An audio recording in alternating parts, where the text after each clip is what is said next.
It come with it come with difficulties. And then hello everybody. Welcome back. You know, a big thing's been on my mind lately. It is the idea of perception. When you see somebody who has 1 million views and 1 million followers, you think, wow, this guy's big. You know, when you see somebody that dresses nice, you might think, wow, this guy is very successful. With our special guest today, if you tell this man you're dating Lizzie, he might think that you're fucking a lizard. We got the one, we got the only, my boy Thomas. What's up? What's good, brother? How you doing? Welcome on. Doing well. Welcome on. Glad to have you on, Thomas. First thing I want to tell everybody is handsome Thomas over here. Just don't look at his eye. A tarantula nutted on his eye the other day, but he got that all sorted out. All clear. Doctor said there's no more issues. No more issues with that. We're good. But prior to the podcast even started, man, Thomas is a very interesting cat. This is probably the 2.5 time I've met Thomas. Actually officially met him. The first time I met him, I want to bring this story up first. So I went into an escape room here in Vegas with the Enamons and the Bread Man. Shout out to the Bread Man. Hopefully you're recovering from that throat herpes. So we went into the escape room, and then I see them all sitting down, and I'm like, holy shit, I didn't know the Yena Monster was friends with the lead singer from Linkin Park. So I was like, oh, okay, who is this guy? And turns out I met the boy Thomas, and what was strikingly funny to me about Thomas was he was worried about the escape room in a sense of he thought that they were going to start shaving people's heads off. If you look at him, he has a hat on. The motherfucker's already bald. I was terrified. I was like, oh man, this dude's a cool cat. And then there was one part in the escape room where he was where they were like, oh, you got to strum the guitar. So he tries going on the little toy. The little ghost we had. Yeah, a little ghost that was on there, and he tries strumming it, thinking it's gonna like do anything, but it was interesting. So, and then we started following each other on social media, and yeah, he's on here now. He's always showing love. So thank you for that, Thomas. I appreciate it. Let's see. Some quick questions I want to spew out just to get, because I know you said you've been on a podcast before, but you ain't been on the Kauzum Effect. What I want to ask is, first of all, who's your favorite character off Mortal Kombat? I don't know any. I thought he was going to say Reptile. I've never played Mortal Kombat. Never played Mortal Kombat, really? Never, yeah. Wow. I'm more of a GTA type person. Just straight GTA? What about Call of Duty? I played Warzone. I like Warzone. I don't like zombies. So like, oh my God. Call of Duty zombies. What don't you like about zombies, bro? Same reason why I was scared at the escape room. I don't pay to get scared. Ah, okay. So I don't want to say softy, but so you don't watch horror movies? Love horror movies. You love horror movies, but you don't like, I guess you don't like it when it's actually in front of you type shit then. Yeah, I don't like the whole like just pop out and jump and scare me. I'm good. Don't want to pop out and show neighbors. I feel it. I'm good. Okay. I don't want to it's not going to get too political here, but just for the sake of the joke, who's your favorite president? Uncle Donald Trump. I thought he was going to say Obama because Obama's a secret reptilian. Oh, I did hear he was an alien at some point. Secret reptilian. Heard his wife's a man, too. Oh, yeah. I always see those fucking memes, the fucking Barack and Michael. Yeah. Tisk. Why I bring these up is because Thomas, he is a business owner here in town. He owns a reptile store, reptiles amongst other reptile supplies, called Scales and Tails. Yes, sir. Let's talk about that, man. I want to dive into that because you're like the first, like I said, technically like I call it 4-wall, but like a business owner I've had on here that has like their own establishment. Like a brick and mortar. Brick and mortar. Yeah, there you go. Better way to put that. So tell me about the journey with that, man. Like, how did that start? First of all, what started your kind of like, I don't want to say obsession. What started your kind of like means to want to like get into reptiles and things to that extent? I was 21 and went out to California to a reptile zoo. It was a famous YouTuber and like super big person on social media by the name of Jay Brewer. Mm-hmm. And he owns a reptile zoo. I went out there and he put a 10-foot reticulated python on my neck and it changed everything. I came back to Vegas. I bought my first ball python. Within a matter of, I want to say 3 months, I was looking at buying my own store because nobody could educate me on anything with it. Holy shit. Yeah, it Talk about a whole new side of addiction. So right, so you got a python wrapped around your neck, and you fell in love since. I did. I was mowing grass at the time too. I was just a little landscaper out here in Vegas. And how long ago did you say this was? This was at, actually, I was 25. I wasn't even 20. My bad. I was 25. So 5 years ago, actually. Wow. So it wasn't like a thing that started since you were like a kid thing. Were you ever scared of like animals and stuff as a kid? I was never scared of animals. I actually grew up rodeoing out here in Las Vegas. I was part of the junior rodeo circuit for 6-7 years, and 6-7, you know. No, just kidding. So many of my customers' kids do that. Bruh, that's crazy. I don't get that meme. Do you get the origins of that fucking meme? No, we had 1738. Yeah. My guy. That's real. 1738. We had 1738 Tide Pod challenges, and when we were young, people were setting each other on fire and jumping in the pool. Exactly. It was the jackass days. Exactly. But yeah, no, I was rodeoing, and then rodeo transpired into me performing on the strip in one of the shows. And then while pursuing a college career in the medical industry, I was working landscaping. I had a partner at the time that she took me out, introduced me to Jay, and kind of the rest is history. But it literally took that lack of knowledge that I had and turned it into such a wild obsession. I mean, at one point, I was up to 280 reptiles in my personal collection on a regular basis. On your personal collection? So, like, did you keep it in, like, an area of the house? No. At first, I did. And then once the collection hit about 40 to 50, I was like, okay, it's time to find a facility or find some kind of area that we can house all these animals in. Right. And it just happened to be at the time when I bought the store. It was the start of COVID. I want to say... So you opened it during COVID. Yeah, so January 8th of 2021 was actually my first day of open. And I remember being so excited. I was like, I'm going to get all these customers in here. Yeah. And the city came in. And the city's like, you can only have 2 staff members and 2 customers at a time. So we had to figure out how are we going to make this bigger of an environment and allow people to come in. Right. And within 2.5 months of buying the place, we did so well. We actually called the landlord and we broke down the wall and made it twice as large. And we were able to have up to 12 people in the store. Wow. And it kind of just took off. Everybody being stuck at home in their 4 little walls made it to where nobody could actually do anything. So what's the next coolest thing?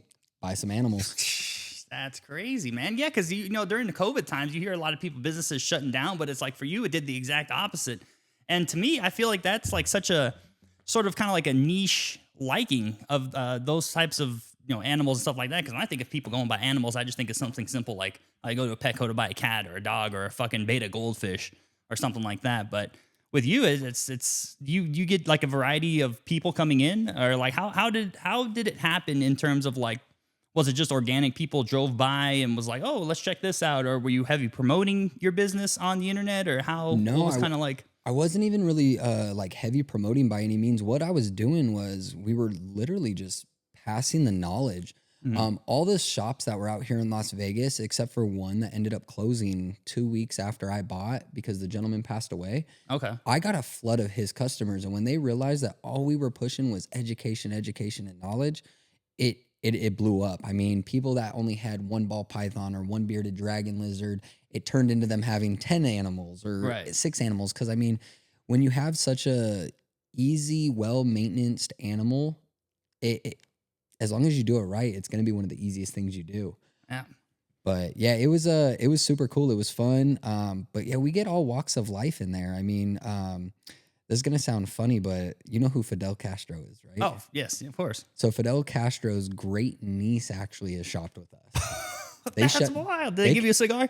No, they came in with actually like armed guards with like ARs and stuff and like shut down my store. No fucking way. Are you serious? Swear, tipped me $500 and said nobody else is allowed to walk in right now. And I was like, okay, totally fine. They ended up asking if they could get an animal through customs. I was like, I don't know. And they said, thank God we're flying private. By the end of it, I asked who they were, being curious. Right. And that's when I found out who it was. Damn, did you take a picture? No, I wish. They would put the gun straight to your fucking head. I was scared, man. There was like 4 people in full-blown like security vests. They had that's multiple insane. magazines. It was insane, but it was really cool to be like, well, I'm not that person's reptile guy, I guess. And the fact that they tipped you a huge amount for someone like someone like that, I feel like to have that much security still, I feel like if that person just walked out, you wouldn't know who they were. It just seems like a random, maybe a Cuban chick or. Well, I thought it was just like, not to be rude, but I thought it was just a Mexican lady on the side of the Yeah, road. like That's all I exactly. thought it was. But yeah, it was super duper cool. And then yeah, it kind of just took off from there for me.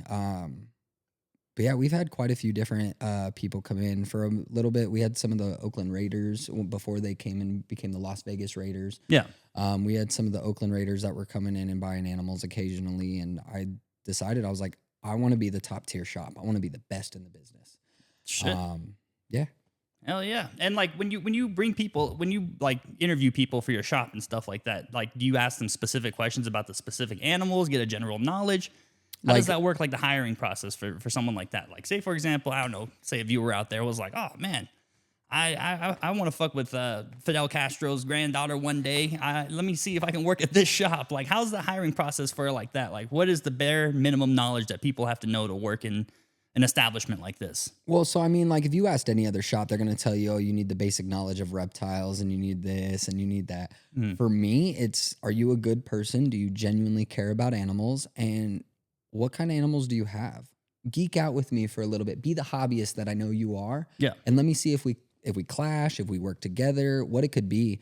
But the weirdest thing is there's two specific questions we ask on the very first interview. And the first one is, do you have a fear of tarantulas? I'm cooked. Done. And then the other one is usually, do you have a problem euthanizing a rat? Euthanizing a rat. Damn. Yeah, I know it's pretty gruesome, but it's part of the hobby. Some snakes won't eat.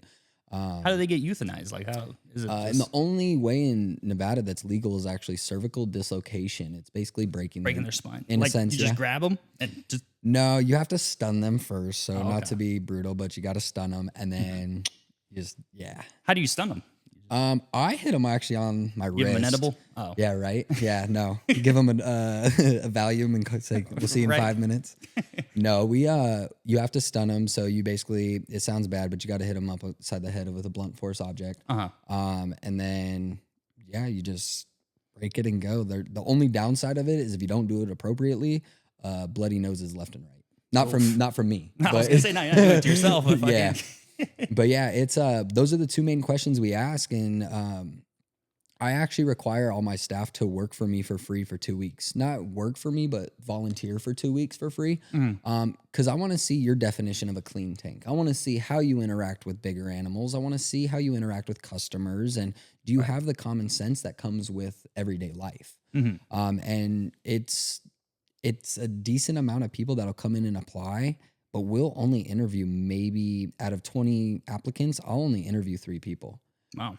Yeah, I'm very particular with my you staff. get a lot of applications in?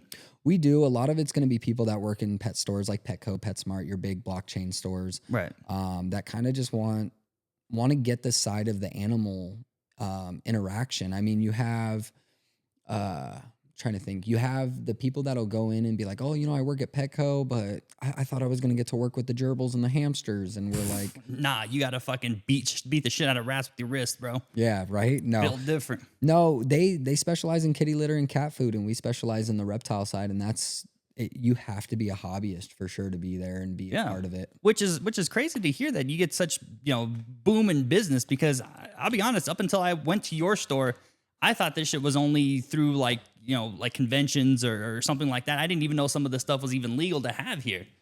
There is a huge list of blacklisted animals that we can't have here, unfortunately, but it doesn't stop us as far as like the whole side of breeding. I mean, ball pythons, for instance, there's over easily 80 different genetic morphs that you have that you mix them in, and you're going to get a snake that's white, black, and gray. And then you can also, in that same snake, go produce another one that's yellow and brown. And the variety is insane.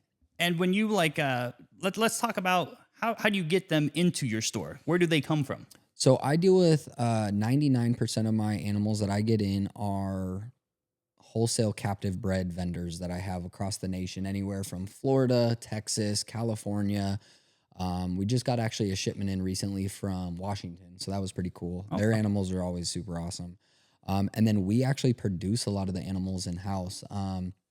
Actually, Yenny, Yeah. her and I and Blake all have these New Caledonian geckos that are breeding right now. And what's crazy about them is if the female doesn't take the male, she'll kill him right away. Man, they have such a nice life. Right?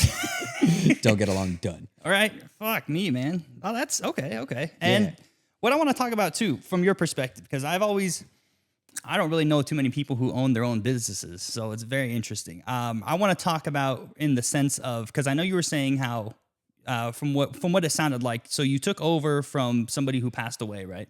No. So I actually bought into a franchise. You bought into, okay. So it's franchised. Okay. Yeah. Unfortunately, I didn't have the ability to go in and get my name out there from the bare bottom just because of the fact of I didn't know anything. I needed to be trained. I needed to be educated. And the franchise, that's what they did was they came in, they trained me, they educated me on, hey, you got to do this way. You got to make sure this is clean. Yep. And I learned it basically by the ropes. I did all the grunt work before even bringing a staff really into it. Wow. Running it by yourself? No, I hired some of the staff members that were were with the prior owners. And actually one of them is one of the guys that actually taught me how to breed ball pythons. Now my collection's over 180 ball pythons. Oh, wow. So there's specific ways to go about breeding these animals. Absolutely. You can just put them both in the cage and be like, hey, let's see what you screw. got. Right? No. You can't sit in the cuck chair and watch them? No, it's more so on the science side of it. Kind of knowing like what genetics are going to pair properly and appropriately with other ones to enhance colors, enhance patterns, stuff like that. Holy shit. So it's like, what's that shit, Hitler, the eugenics? No, is it eugenics? Where it's like the perfect breed or something like that? Is it eugenics? What the hell is it called? I don't even know why I'm bringing that. I don't even know why Hitler came to mind. You talking about fucking pythons and lizards and shit. But no, I was thinking in terms of like, it's interesting how there's certain sciences behind how you have to do this and then do that for them to just mate. And do they ever is there any sort of animals where it's like, if once they mate and stuff and you take the kids away, do they get like depressed or sad? Or is it just kind of just like, all right, fuck it, we'll make some more? A lot of the reptiles that we deal with don't have the maternal instincts that you would think. They're not neurologically developed enough to understand the emotional aspect of it. Yeah. It's more so the science. I mean, ball pythons, reticulated pythons, even boas. I mean, a lot of these snakes and lizards that we get in, they'll have their babies, drop their babies and kind of just go do their thing. And the babies got to fend for themselves. I mean, bearded dragons are having 30 plus babies at a time, and the survival of like the fittest. Yeah, I guess. Yeah. Wow. Whoever's thriving, that's who makes it. In captivity, you have a better success rate with that. But for the most part, it's kind of just whoever makes it and whoever's thriving is going to be there. And whoever fails to thrive, well, we'll see you later. Fuck. You ever like have nights where it's like you leave for the night and then you come back in and like they fight each other in the cage and one dies or like you got to clean up? I have experienced that a couple times, but the scariest one with leaving work and coming back is I have a 12.5-foot Burmese python in my office. He eats 6-pound rabbits. Is that the one that fought Ice Cube in that fucking horror movie, bro? That's crazy. You've seen that movie. I have. That shit was always on Sci-Fi when I was a kid, bro. Love it. But yeah, no, we came back to work at like 8 a.m. the next morning and his tank door was just open. And I was like, oh no! Where's this 12-foot snake at? And sure enough, he was actually he was underneath one of our swamp coolers in this back corner of like a little storage area that we had. And trying to get him out, man, this thing was trying to bite at us the whole 9 yards. He was beyond pissed off. He did not want us to grab him by any means. Shit, man. Another thing too, that just brought up a good point. So like, I'm sure you get a lot of like amateurs or first time buyers into the store, right? And they want to hold stuff. I mean, that's how you got your eyes because of a kid with a tarantula you were talking about, right? Yeah, a kid came into the shop about a week and a half ago and he wanted to see a tarantula. Went to go hand it to him. It crawled right on his hands. It was just sitting there and we got the And when he did that, it tossed up onto my hat, went to go grab my hat. And tarantula is actually the New World species. The New World, next gen, bro. You got out of beta mode. Spider-Man. No, New World and Old World. You have Western Hemisphere and Eastern Hemisphere of the world. It was a Western Hemisphere, and they have these things called urticating hairs. Right. And what happens is they'll scratch their butt, and these like hair particles fly off. Well, the hair particles are actually like barbed. So think about it like fiberglass. Right. And it was just in my eyelid. And then the next morning, I noticed my eye was red, didn't think anything of it. One of my staff members was like, hey, is your eye okay? And I was like, yeah, it's good. oh my God, something just stabbed me in the eye. Oh, And did you feel it? yes. Now I'm on steroid creams and ointments and stuff I have to put in my eye. Yeah. That's wild. Not that fun, but you got to do it. Shit, that kind of reminds me of my boy Louis, man. He's hairy like a tarantula, and he left a dingleberry in my toilet one time. I was fucking, that was gross. Fuck you.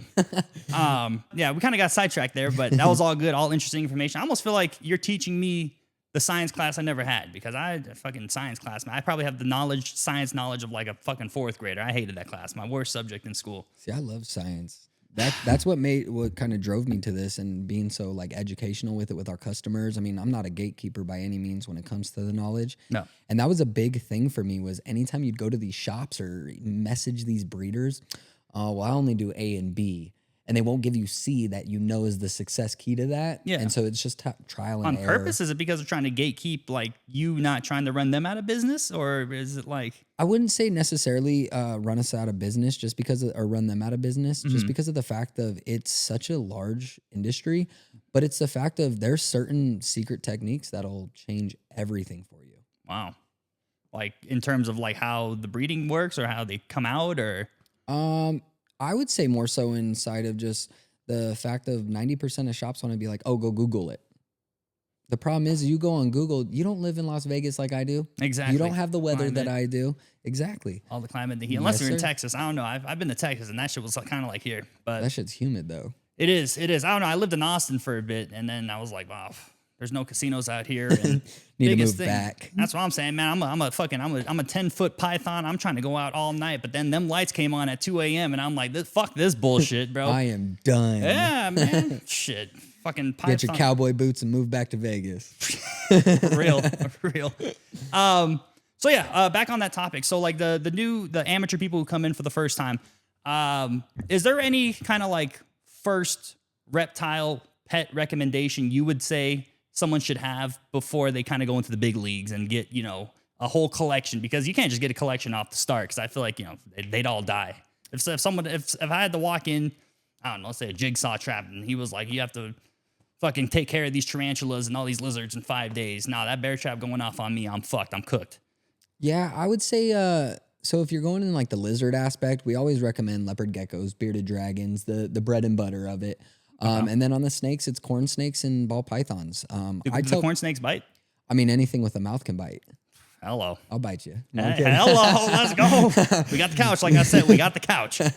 No, but yeah, no, we educate everybody. That's honestly a big question a lot of people ask is, oh, does it bite? Well, It has the opportunity to. If it does, it has a mind of its own. It has those capabilities. It's how you take care of the animals, how you interact with them. If you're desensitizing them to us, if they're newer, whatever the case may be, they have to get used to you.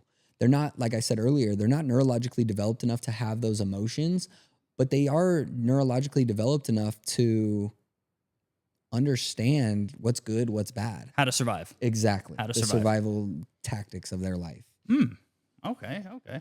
Interesting. All right. Let's see. I want to talk to you about the social media marketing aspect of it, because we were chopping it up, like I said before the podcast.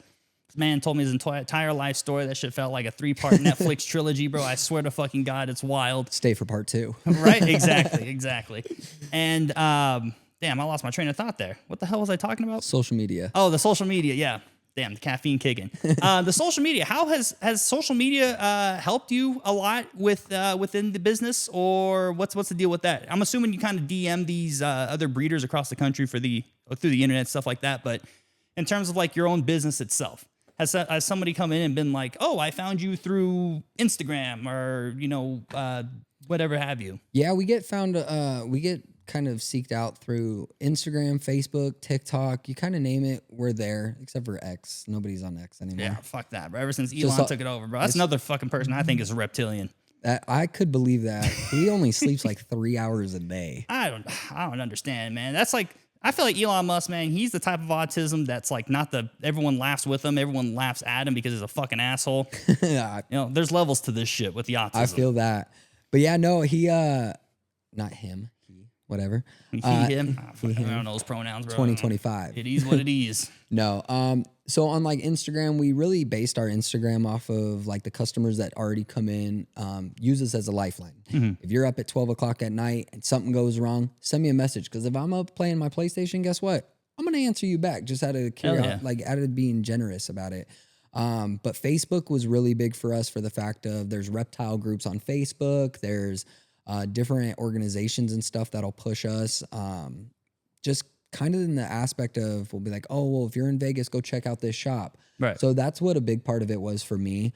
And then once we established our social media with it, it's more so just posting of what's available, what we have in stock. Maybe we have some cool videos. I mean, one of the videos I showed you with the tarantula and the black widow on his hand, stuff like that. Damn, so that was, because I wanted, it looked like a black widow, but didn't have that like red butt. It was. Yeah, it was a black widow. A full-on black widow was crawling on you, and it didn't. No, that was not me. Oh, that wasn't you. Oh, that's one of my English. Well, he's my only English staff members. Like he's British? He is. Oh shit! Everyone comes in because he works with animals, and they're like, "Oh, are you from what part of Australia are you from?" He's like, "London." That's wild. This man hitting you with the lizards are coming. The lizards are coming. That's crazy. So does he specialize in like spiders and shit like that? I'm gonna have to post that. You have to send me that video. I'll post on the screen for the viewers to see. Yeah, absolutely. Yeah, he actually does. He's the one that's taught me everything I know about ball python breeding. He's the one that's taught me about all the different spiders, tarantulas, and arachnids and arthropods that we have. He has taught me so much. I am forever in debt to that guy. Wow. Shout out to you, Gaz. Big W, man. Yeah, for real. He's an awesome person. But yeah, no, he's the one that kind of got the basis for me on like expanding my knowledge with it and just really grabbing the bull by the horns and doing whatever it took to try and get to that next level to be the next best thing in the industry. Yeah. And I think we've done a really well start to it. I mean, at one point we got it to where we had 3 different stores that we had here in Vegas that I owned, and it just got so overwhelming with people always, hey, where's Thomas at? Oh, he went over to this location. So then they're trying to follow me to that location, but I already left that location and went to location number 3. And it was just... Are they finding you to try and get more information from you? Or is there like a specific... Trying to just come and get my perspective on things. Hey, I want your perspective because you're the one that kind of knows what it needs to be known and all of that.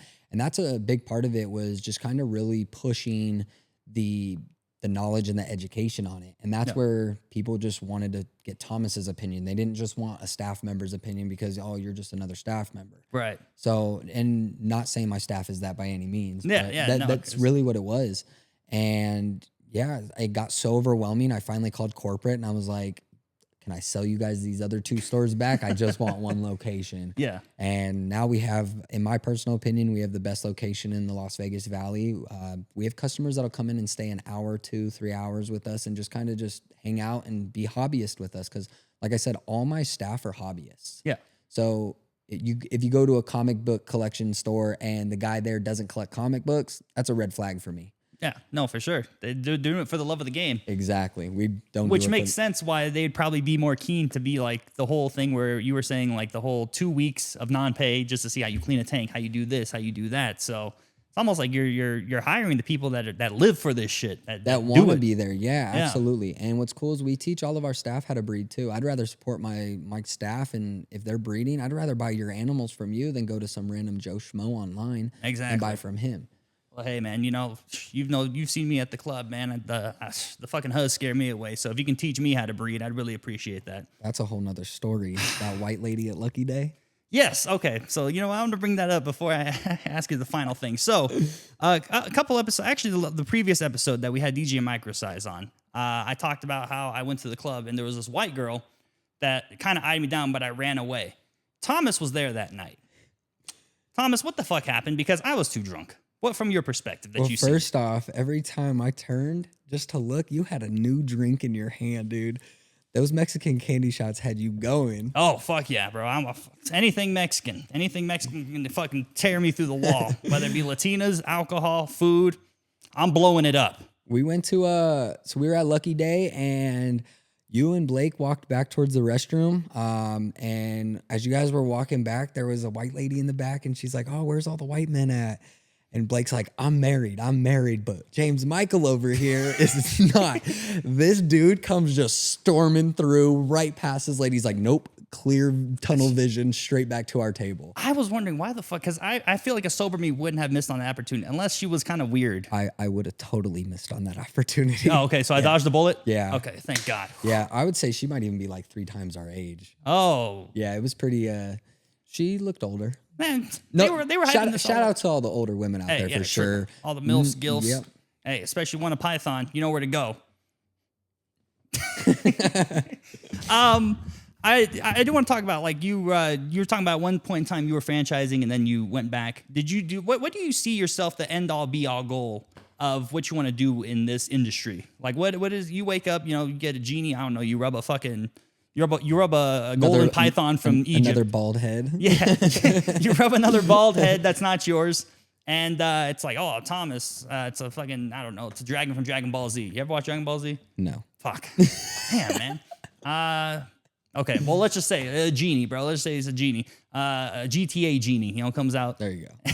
And he's like, Thomas, what do you want to do within your industry? I'll grant it, and then tomorrow you wake up, and then this is your life. I think I just want to kind of change, and this sounds really cliche, but I want to change people's lives in the aspect of, and you can vouch for this being born and raised here. Yeah. Who taught us about this stuff? Nobody. Exactly. So, I mean, I even ventured out to where we go to outreach programs for schools. We do birthday parties. Really? Like that. Oh, yeah. I just did a dude's 42-year-old birthday party. Holy cow. Yeah. And so where you just bring the animals in and then people, talk about it and... Yep. So I like to specialize in really desensitizing my animals to where if I just handed you, his name's Willis, that's my big snake. Mm-hmm. If I handed you him, he's going to just chill with you and you get to interact with a 12-foot, you get to have your Britney Spears moment. Oh, shit. Big, bright yellow snake. And then you can shave my head after, too. There you go. Yeah, no, and then throw your baby. No, I'm kidding. Hello. No, I wanted to really branch into that aspect of it because I feel like it's the fear of the unknown. Fear is distilled into us by our parents. I mean, growing up, how many times did your parents say, hey, get away from that, that's bad, that's scary, or something like that? Wow. I didn't want to be that person. I wanted to be the person to be like, no, it's actually not that scary once you have the base knowledge of it. Right. And I'm living out my dream, man. I'm very happy. I don't like using the word content, so I'll use the word fulfilled, but I love the fulfillment that I have from work. That. Not content, but fulfilled. That's absolutely. That's a very good way of putting it. But yeah, I like what I have. I got my regulars that come in. Hey, Thomas, how's it going? I got people, everybody that's watching this that has shopped with me at the store. My sweet spot is free food is the best food.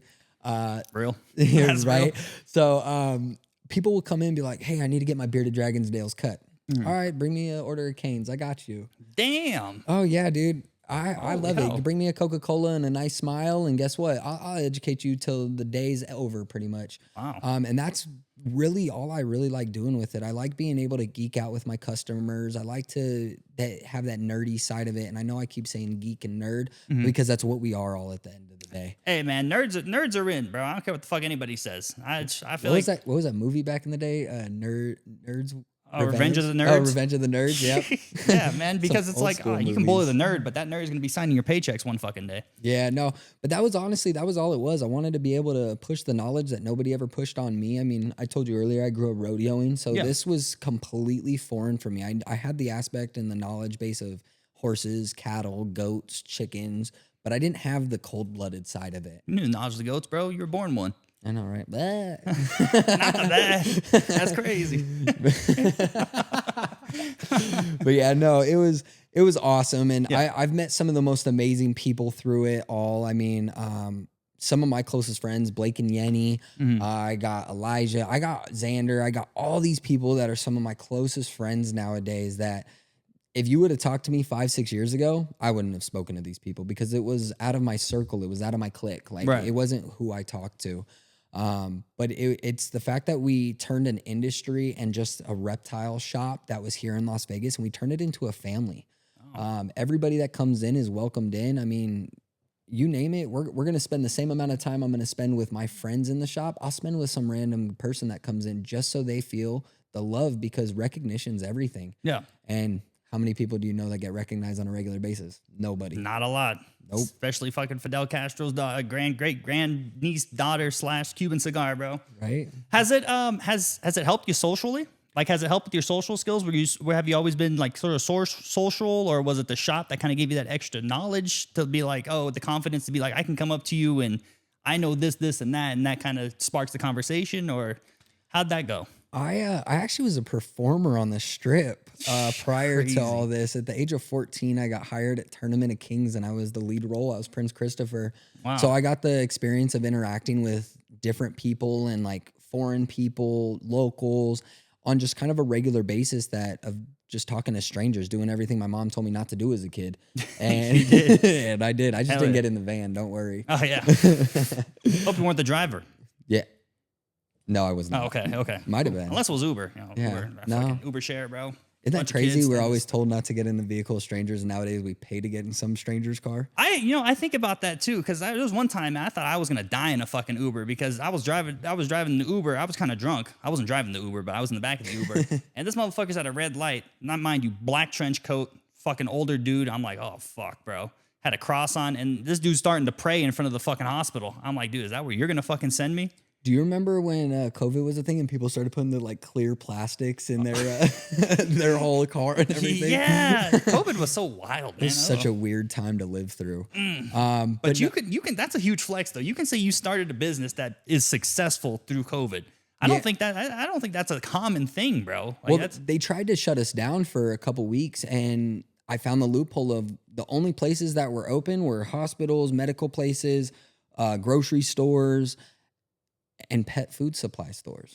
Well, guess what? I sell pet food. Shit, I feel like, would have been funny if you were selling toilet paper at the reptile shop. I'd be a billionaire by now at that point, selling hand sanitizer. I bet, hey, give me some canes and a Coke and you can wipe your ass in the back on me, bro. Right, exactly.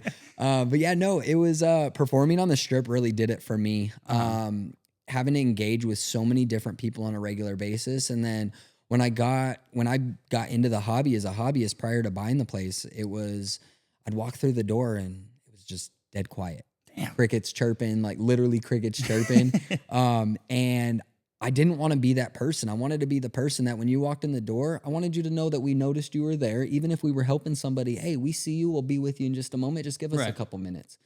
And that kind of really transpired into the whole socialization. I mean, I have staff members that when I first hired them, you want to talk about a little turtle in their shell, man, they don't talk nothing. Now I have them that, hey, how's it going? Welcome in. And hell yeah. It's because that recognition really signifies what we're about, of the personality, the customer service base, and all of that. I think it's the to me, I get the vibe it's the environment you curated, because I feel like you went in with the mission of not trying to gatekeep, not trying to, downplay somebody just because they don't have the knowledge of it. You understand that a lot of people aren't knowledgeable in this. So you're kind of like that, instead of gatekeeping, you're that open, you're that hug, kind of. You're like the hug for the industry. You're almost like the Dana White of the reptiles, bro. To where, I think that's really dope, because you're going in for an experience. You're not going in just to buy shit. You're going in for the experience. And I think that's really cool. I always had that logic that 90% of the people that are walking in that door are looking for something happy and positive, because it's a hobby. Why are we going to give them a negative aspect or a negative environment to walk into? I mean, you build a positive energy and a positive environment. Oops, my bad. No, you're good. You build a positive environment, and what's going to happen is you're going to get positivity resulted back. I mean, 3 negative things, crazy will outweigh 20 positive things. Yeah.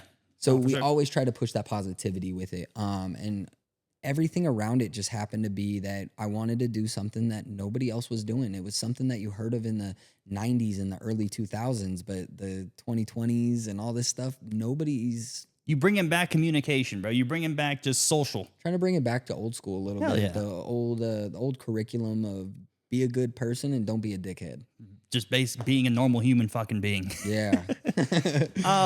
So I kind of want to segue into this. So I've been to Thomas's store once, right? And it was because, like I said, my supervisor is his good friend. So we went in, but it wasn't for the reason to buy reptiles. It was because Thomas's daughter was selling some, if I may add, some fire fucking M&M cookies, bro. That shit, I was like, damn, bro. Next little outing we do, we gotta. I'm always asking Yenny. I'm like, when is his daughter making cookies again, bro? She's actually gonna be making cookies here in the next couple of weeks. So I'll text you once it's Please time. do. I remember because we went to the shop. I got cookies and I got your daughter's autograph because I'm like, bro, young entrepreneur in the making. And another thing that was cool about going to Thomas's shop was I seen this. I don't know if it was a lizard or what. It was some sort of reptile. But what struck me the most was that this fucking reptile in this enclosure, it was getting hot boxed. I don't know where the smoke was coming from, but it looked like that motherfucker was torching up in that enclosure, and that shit looked cool. I think I took a video of it. I'll have to post it up. But that's the lizard that's actually breeding with Blake and Yenny's lizard right now. Oh shit! It's called a Leachianus gecko. It's actually the largest gecko species on the planet. They come from New Caledonia, but yeah, we have the same way. If you get sick and you have a humidifier, it's a reptile humidifier. That's all it is. We do it to intensify the humidity. Do it again, French. Inhale. That's wild. But yeah, man, I want to touch base about that, man. So basically, being a girl dad, what's that like? Well, I got 2 little baby girls. It happens to be either I wake up one morning and I got nail polish on my nails, or we're going to the reptile store and hanging out with reptiles. I mean, they're 2 little tomboy little girls, and they love it, man. It's one of the coolest, biggest blessings I've ever had. I was actually told by a couple fertility doctors I couldn't ever have kids. Oh, wow. So my first daughter's a little designer baby. She cost me shy of $100,000. Oh shit. Yeah, but she was a blessing. And then my second one was born. The first and only time my ex-wife and I conceived or had intercourse afterwards, we conceived her naturally. Fuck yeah. Yeah. So I was super happy, super blessed with it. But they're awesome, man. It's good thing she didn't bite your head off after it kill you. I know. Oh. Thank God I'm not a snake. No, she's but the kids, man, it changed my life. I always knew I wanted to be a dad. I just like any other guy, I wanted to be a boy dad. I wanted to have that little football player, little baseball player. Mm-hmm. And then once I saw this little baby girl in my hands, I was like, I don't want a boy. I'm beyond happy with what I have. I was beyond grateful. And they changed my life. I mean, definitely wanted to be a better person for them. I wanted to kind of stray away from my old habits when I was a kid and a teenager and all of that, especially being born and raised in this crazy ass town. That's real. And do you want to raise them here in this town as well? If homeschool's an option in the time where they're both going to school and stuff, absolutely. Yeah. Just because it's home. If not, no, absolutely not. I'll be out of here so fast. I'll just catch a plane and come work every couple days and call it a day after that. Yeah. But I don't want them to have that crazy lifestyle of. I mean, just the other day, you're seeing these road rage incidents. I saw an article on that, but I don't know exactly what happened. So, actually, I think it was 2 days ago or 3 days ago. There was a road rage accident at 7:30 in the morning, rush hour traffic, and a 22-year-old pulled out a gun, fired it at the driver. If you saw his mugshot, you could see his eyes were a little wonky, so I guess he didn't have the best eyesight. But it ended up missing the front seat and went into the back seat and hit and killed an 11-year-old kid. Oh, so I mean, that's probably my biggest fear out here is just the craziness and the anxiety that comes with just stepping out of your front door on a regular basis. Yeah. But I don't shelter my kids. My kids know when a rat dies or if a snake dies. Like, I'm very transparent about that because that's real world. You can't hide that stuff from your kids, in my opinion. I mean, I think it's better to teach them young, like what you're doing right now. Well, Portland, she's been bit, six times. You said bit 6 times? Yeah, I want to say it was 6 times this year and twice last year. Wow. All by snakes, and one of the snakes was actually taller than her. Yeah. But how does she handle it? She take it like a champ? No, she screams. Okay. She screams, and then we talk her down. Hey, it's okay. It was scared. It wasn't being mean. And then what we do afterwards is after we clean up the wounds, let her hold that same exact snake again so she can understand that these animals are innocent. They're not coming from a bad place. It's the sense of fear. That's all it is. And they've grasped that concept? Like, they're not really... She has. My 2-year-old hasn't yet. My 2-year-old, man, she actually just held a tarantula the other day after I got my eye incident. Holy shit. And they both know that a tarantula got me in the eye. And so what did I do is I put a 5-inch tarantula on her hands, and now I got little photos of her holding it. Yeah, no man. way. A 2-year-old holding the tarantula. Yeah, both my kids, man, they have 30 animals between the two of them that are theirs. They help feed them. They help take care of them. The whole really? Yards. Yeah. You got to start them when it's young. You got to teach them responsibility. It's the same way as if you have a 5-year-old and you're teaching them that they need to keep their room clean and if they want to go get ice cream later. well, if you want that gecko, guess you're going to have to take care of this one for a little bit. Teach them early, man. Yeah, that's something that I admired about you too. Is you told us a story of like I think if I'm not mistaken, was it your daughter's name Portland? Yeah, so Portland is the older one, the one who was selling the cookies. Yep, and then I have Raylan, who's 2. And Raylan. Okay, so it was Portland. Portland told you that she wanted something that cost money, and you told her you got to sell, or she wanted to sell cookies, or how did that go again? Yeah, she we had just gone to the store. We'd gone to Target or something like that a couple days prior, and she said that she wanted to buy a toy. And I told her, I was like, dude, we just bought you Play-Doh like 3 days ago. And she was like, but Dad, and I said, well, guess what? If you want to go buy that toy, go make your own money. The crew neck I'm wearing right now, both kids have their own little crew neck now, so they go to work with me on a regular basis. But yeah, no, I told her, I was like, you gotta go make your own money. And so she told me, she was like, okay, well, can I sell cookies? And I said, absolutely. Yeah. So made some cookies up. And I mean, you saw her little setup. She had her own little money box. Coolest thing is she had candy for free that if you bought a cookie, you could get some candy, bro. It was a steal. It was a genuine freaking steal. It's a buy one, get one free deal. Right Hell there. Yeah, bro. You setting them up for success, bro. Yeah, no, and it was cool. Out of, she made, I think it was 48 cookies. She ended up making like $110 or $120. Wow. And as soon as she was done, I told her, I was like, all right, let's go get your toy. And so we went to the store, and her sister came and she was like, don't worry, Raylan, I'll buy you something too. So they both got toys. And then now it kind of inspired the younger one to, Daddy, can I sell cookies? Yeah, absolutely. Whenever you want to. Wow. And doing that, it kind of teaches the value of $1. I mean, I'm the first one, and my family can vouch for this. I'm the first one to not understand the value of $1. If it's something I want, I'm going to buy it. Even if I know that, oh crap, my rent's getting paid or my car payment's getting paid, something of that nature. I didn't care. I always overlooked the responsibility side of it. And now we're trying to distill this in them that like, hey, you can't just go and waste all your money. So when we're at the store, it's, hey, Daddy, I really want this toy. Okay, well, you have $110. Do you want the $20 toy or do you want the $30 toy? Because if you get the $20 toy, you're going to come home with more money and you can save up for an even bigger, better toy the next time. Right. And we've been doing that, and it's been going really well. I mean, shoot, even the day she works at the store, she gets tipped out by customers. She keeps all her tips, man.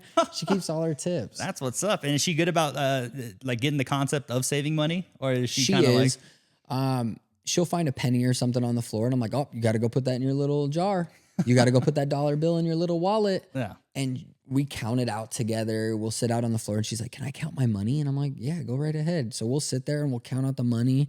Obviously, we wash our hands after because money is absolutely disgustingly dirty. Yeah. But yeah, we'll count it out, and it helps her with counting. So now she's counting up to $50, $60, $70, and she doesn't realize, but it's distilling the number counting for her. Yeah. The 2-year-olds jumping on the bandwagon with that as well, and that's adorable, man. I love hearing shit like that. That's very wholesome, man. I try to be. I mean, I'm definitely trying to teach them to be the best versions of themselves too, because when you understand, and this kind of relates into the animal industry that I'm in, when you understand how to care and love an animal, you learn to care and love people, and kind of understand who's out there, who's got your best interest and all that stuff. And I think it starts at a young age. I mean, the only difference between snakes and humans is we know snakes are going to bite us. And that's a big one that I always try to preach, because of the fact that you never know who's going to turn on you. I mean, I had friends that were the closest friends of my life, and when shit got tough, they were out that door. I feel that, bro. That's real shit. That's real shit, bro. Hey, bud. Props to you on that, man. That's good. That's fucking awesome. I think that's very inspirational that you're teaching the kids just fucking skills to make them successful within their life. That's cool. Well, I also want them to retire me at some age, dog. Shit. If you don't retire yourself by then, I mean, fuck, you got everyone coming to Thomas, bro. I'm trying, man. I'm trying. It's all about being a good person at the end of the day. I mean, I'm not a super religious person by any means, but I'm a firm believer that God has his power for you. I mean, the will of God will not take you where the grace of God will not protect you. So if you do good on others, others should do good on you. Granted, some people don't live by those means. Yeah, clearly. But you got to just take it where it's at. No, for sure, man. And which it relates to, we'll tie it all into this. So Thomas the entrepreneur, fucking made the store and during COVID successful. what advice do you have to give to the future generations, the future reptiles, the future Thomases, or I mean, there can only be one Thomas, but There's only one. Yeah. Except for my grandpa, I'm the second. Oh, you're the second. Technically. Okay. He's a huge entrepreneur himself. So it runs in the family. It actually does. A lot of my family members, my uncles, my dad, my aunts, and then specifically my grandfather, some of the largest and most successful entrepreneurs I've ever gotten to experience in this lifetime, has been super beneficial. But that was a big thing I've always wanted to achieve as well, as that success. Yeah, doing your own thing. What advice do you have, man? What are the top tips for pursuing an entrepreneurial lifestyle from your eyes? Or what do you have to say? Some real talk, or what do you got to address the audience? I mean, if I'm going into like the motivational side, follow your dreams, follow your passion, understand that you are going to have hiccups. You're going to have those speed bumps, but don't let it stop you, because every day in life we hit these speed bumps and we still keep driving our car. Real. And there's a construction zone. Guess what? We detour. We figure a way out to get to our destination at that end point. And that's the biggest thing, is always making sure you have a destination in mind.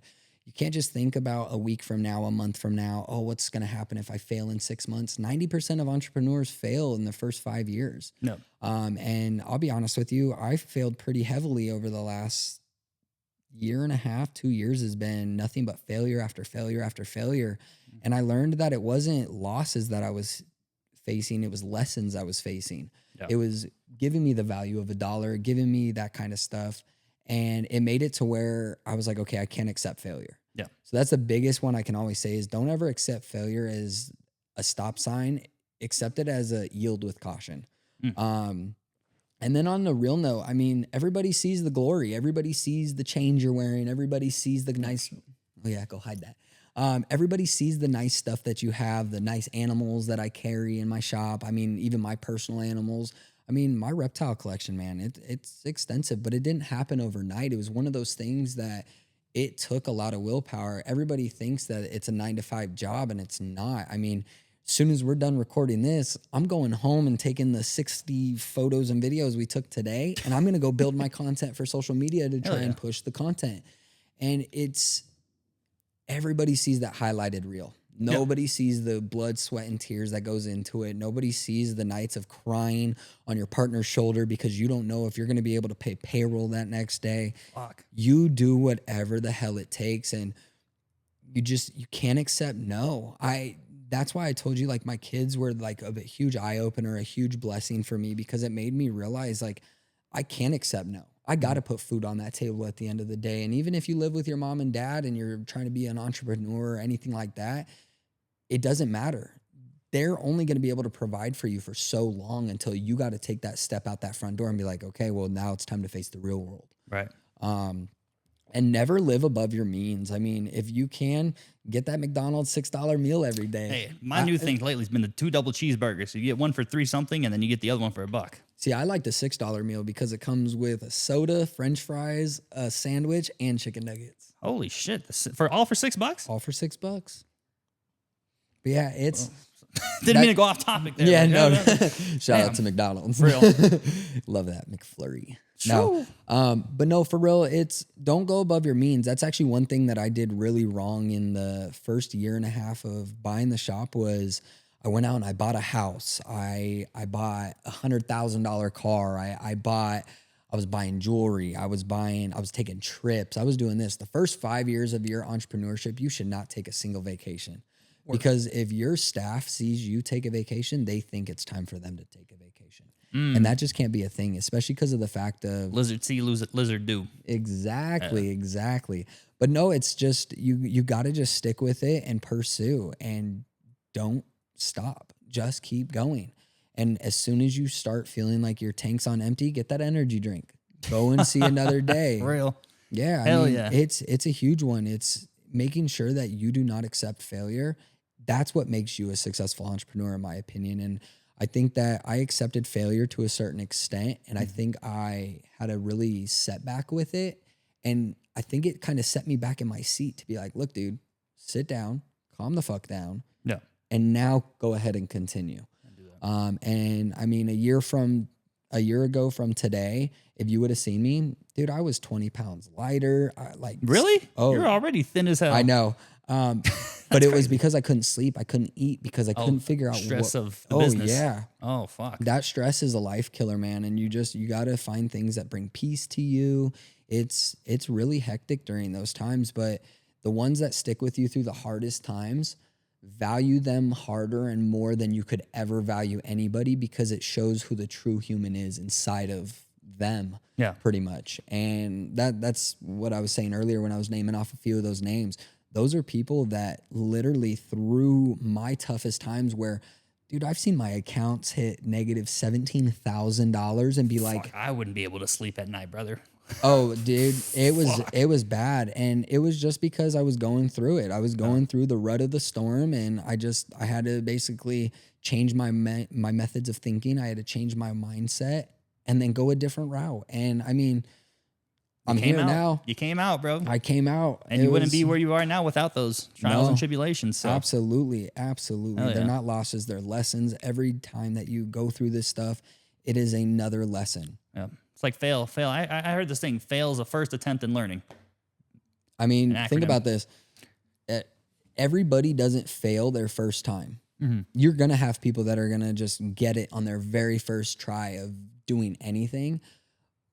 But a loser is just somebody that gave up. That's real. Yeah, you miss 100% of the shots you don't take, man. 100%. Shit. Well, you were saying how it's a fucking eye-opening experience, man. Well, I hope you get another eye-opening one, because right now it's looking like you only got a half eye-opening experience right now. But I mean, on a serious note, Thomas, you really dropped some insight. I really appreciate you being on here, man. Hope you had a good time on here. This was very, very, very, for lack of a better term, very eye-opening. And just seeing how this business works and how you kind of tackle on your own industry, I think that can be applied to honestly any industry. I think a lot of people tend to gatekeep or lack the socialness or doing that. But I mean, Thomas right here, he's a clear example to where if you just have the positive vibes and just have the want to give the knowledge and spread the knowledge, it helps more than hurts you. 100%. And thank you so much for having me. I definitely had a great time. Hell yeah. But yeah, don't ever be scared to ask questions, because the people that ask questions will always have no as an answer. No. That's one thing I've definitely learned in this industry and dealing with my mentors and stuff, is you don't know until you ask.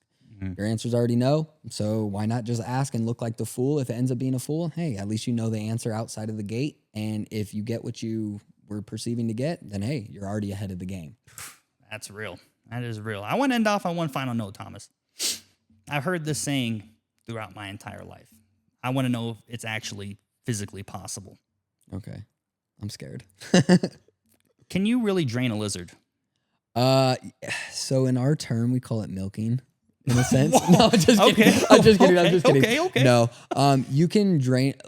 What is your aspect of draining a lizard? Someone says I gotta go drain a lizard to go take a piss. I mean, can you like I don't know, squeeze the lizard and like something comes out? Or? Not necessarily a lizard that I've personally tried, but Blake and Yenny had a snake that had a clogged hemipene, which a clogged hemipene for everybody out there, that's how the male inserts into the female. I bet Yenny's freaky ass would have a fucking peen. Right? No, we ended up I've drained clogged hemipenes, snakes that are backed up and stuff like that. Mm-hmm. You literally go and take them and you like squeeze and they'll just drain out. So yeah, I mean, guess you could drain a lizard, but hell yeah, don't recommend it if you're not professional. And if you need help, come see me at Scales and Tails. I'll do it for you. Make sure you bring Kings and a fucking thing of Coke. Yeah, I mean, or just bring Coca-Cola. I'm cool with that. Right? Not the baggie, the bottle. Obviously. Oh man, I was about to say without the cola, but yeah, give him the one with the cola.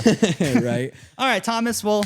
Again, like I said, appreciate you. For everybody else out there, I will go ahead and link Thomas's information in the description. If you guys want to go check him out, I highly recommend you do. Great friend of the project. Thank you for being on, Thomas. And thanks, man. There you go. Yeah, we got to. Bad. Do I still have the thing right here? New soundboard. I just want to try out. I like that shit. Yeah. See you next week, y'all.